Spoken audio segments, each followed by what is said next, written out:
Bon après-midi, mesdames, messieurs, et bienvenue au 13h, édition du 23 décembre 2024 sur Cam News 24 et IDFM en direct de Garoua. Les titres. Autonomisation des femmes et dividendes démographiques au Sahel.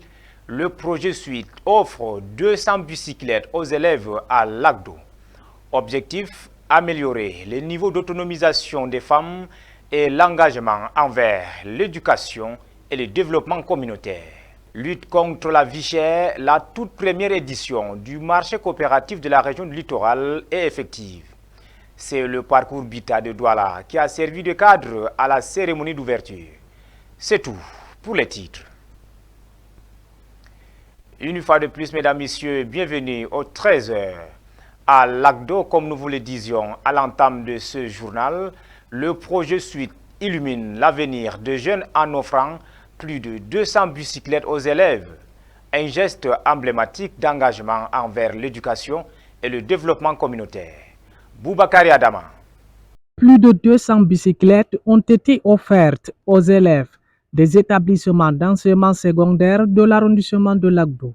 La cérémonie s'est tenue sur l'esplanade de l'hôtel de ville, un lieu symbolique qui témoigne de l'engagement des autorités locales et des partenaires en faveur de l'éducation.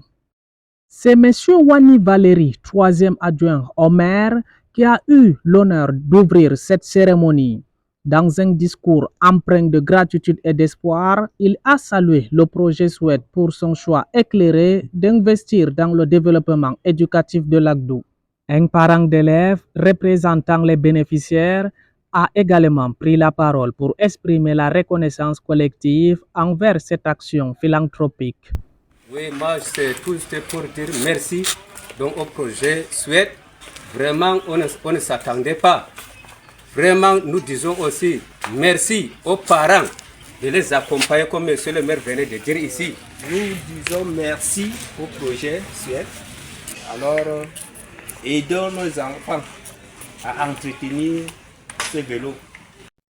Dans la même lancée, un enseignant a également été honoré lors de cette cérémonie. Son intervention a mis en lumière l'impact profond que le projet Suite a déjà eu sur la communauté éducative. Ainsi donc, pour clôturer cette séance riche en émotions, M. Armand, le chargé de mission du projet Suite, a partagé sa vision et son engagement envers les jeunes du Septentrion. Pour la jeune fille, c'est pour aller à l'école. Les filles bénéficiaires de ce projet ne sont pas... Beaucoup de gens se posent des questions. Quel était le critère de choix des bénéficiaires qui sont laissés pour compte? Les filles qui ont eu la sous-moyenne et qui sont dans des conditions vulnérables. C'est pour ça qu'on a mis sur pied les cours. C'est pour ça qu'on a donné les kits scolaires. Dans les rangs des bénéficiaires figurent le lycée de Ourekessoum, le lycée bilingue de Lagdo et le lycée de Lagdo qui ont ensuite reçu avec joie leur nouvelle bicyclette, symbole d'une promesse renouvelée vers un avenir lumineux.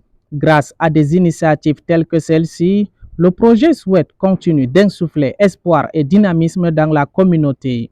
L'appel est lancé aux élites de ce bel arrondissement pour emboîter les pas du projet Suite, afin de booster le volet éducatif dans la Cité Lumière.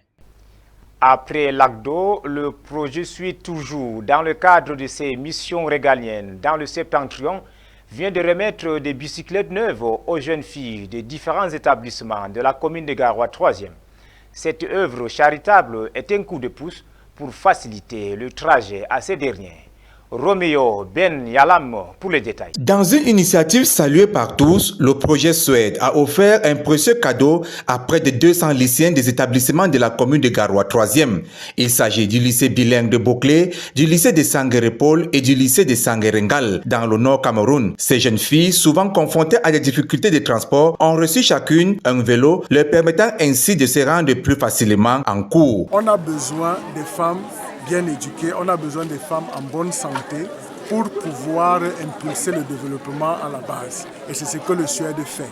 Alors le Suède, au niveau du Nord, a ciblé 30 000 jeunes filles âgées de 14 à 21 ans. C'est un geste qui va bien au-delà d'un simple don, se réjouit le proviseur du lycée de Boclé. Grâce à ce projet, beaucoup de filles qui s'étaient découragées ont le sourire aux lèvres. Si le projet SUED n'avait pas existé au lycée bilingue de Boclé, 56 filles auraient redoublé. Ce que vous faites est vraiment fantastique. Les parents, tout aussi enthousiastes, voient en ce don un véritable bouffée d'oxygène. On est loin.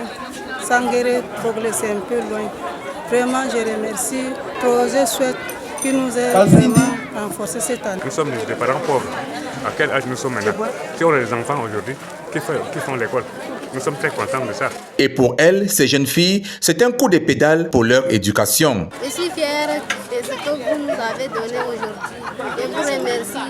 Je dis merci pour le cadeau que le SUED nous a donné. Le vélo va m'aider à aller à l'école.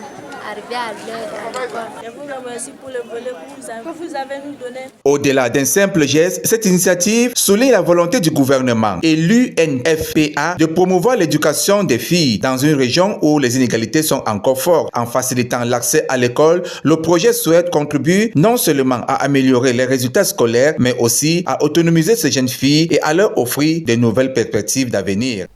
En perspective dans ce journal, lutte contre la vie chère, le parcours Bita de Douala abrite la toute première édition du marché coopératif de la région du littoral.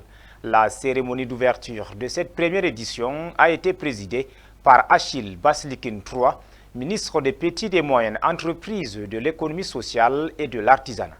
Le compte rendu de notre correspondant Zobel Apollinaire. C'est toute une variété de produits destinés à la consommation exposés dans ce vaste espace du parcours Vita de Douala, transformé en un marché périodique.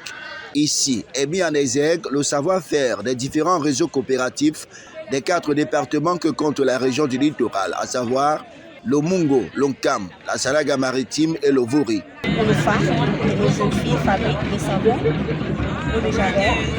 Et notre particularité est que nous avons des ateliers que nos enfants en situation de handicap, sourds et malentendants, ils fabriquent ces beaux tableaux que vous voyez, tous ces tableaux-là, et avec des produits africains, des colliers, des bagues, des porte-clés, juste pour promouvoir leur savoir-faire, leur talent.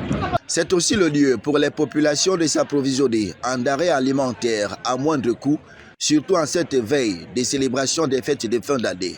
C'est ce que l'on a appelé le marché coopératif, un lieu de rencontre directe entre les producteurs et les consommateurs. Le marché coopératif justement à permettre aux producteurs de pouvoir tester la réalité aujourd'hui de l'économie sociale et solidaire, avec l'acquisition par le consommateur du juste prix en éliminant les intermédiaires, mais également en permettant de mieux écouter en fait les biens et produits sociaux. Et je me réjouis de ce qu'avec nous avons comme échantillon aujourd'hui des produits de la région du littoral. Nous avons engagé les responsables des réseaux à mensualiser l'organisation et la tenue des marchés coopératifs. Le choix de la ville de Douala pour cette première édition du marché coopératif n'est pas fortuit. Douala, à ce jour, est la région qui a achevé son processus de structuration. Nous avons, à travers Douala et bien le littoral, bien implanté les 4 réseaux départementaux, les 34 réseaux au niveau communal. Le marché coopératif est un concept novateur des petites et moyennes entreprises qui vise également à promouvoir la politique de l'import-substitution en mettant en avant les produits made in Cameroun dans le seul but de redynamiser l'économie nationale. Le logement social, enjeu majeur pour la société immobilière du Cameroun SIC, prend un tournant décisif avec la signature d'un accord cadre entre la SIC et l'association des Bayam Salam du Cameroun et de la diaspora. Malik Paraizo. Le logement social demeure une priorité cruciale pour la société immobilière du Cameroun. À Douala, l'association des Bayam Salam du Cameroun et de la diaspora, menée par sa présidente fondatrice, Madame Bala Biloa, a franchi une étape importante en signant un accord-cadre avec l'ASI. Ce partenariat officialisé lors d'une cérémonie dans la salle de conférence du directeur général vise la création d'un projet ambitieux intitulé Un Bayam Selam, un toit décent. Dr Amadou Sakdouna, directeur général de l'ASI, exprime son engagement à lutter contre le déficit en logement qui atteint à l'amende de 2,5 millions de logements au Cameroun. Cette initiative vise non seulement à offrir des toits décents à de nombreux Camerounais, mais aussi à encourager d'autres collaborations similaires qui contribueront à résoudre ce défi majeur. En sport, pour clôturer ce journal, la réunion de concertation entre le professeur Moele Kombi, ministre des Sports, et les présidents des clubs s'est tenue mercredi à la salle de conférence du ministère. Au terme des assises, les partis ont convenu à un accord. Ali Djida et Michel Ateba. Au thème de la réunion de concertation tenue le 18 décembre entre le ministère des Sports et les présidents des clubs, un accord de principe a été dégagé. La subvention de l'État, qui est de l'ordre de 560 millions, sera redistribuée directement au club. Selon la répartition qui a été proposée, 2 tiers pour les équipes Elite One et 1 tiers pour les clubs de l'Elite 2. Présent à cette réunion avec la tutelle de l'Africa Foot, le vice-président de la Ligue de football professionnel du Cameroun, le Dr Faustin Domke, et les présidents de clubs des 2 championnats professionnels. Absente des travaux, l'Africa Foot, pourtant invité par le ministère. Les résolutions de la réunion de concertation ont été transmises au SGPR pour approbation. Voilà, mesdames, messieurs, c'est la fin de cette 13h édition du 23 décembre l'an de grâce 2024. Merci de nous avoir regardés et prochain un rendez-vous 20h.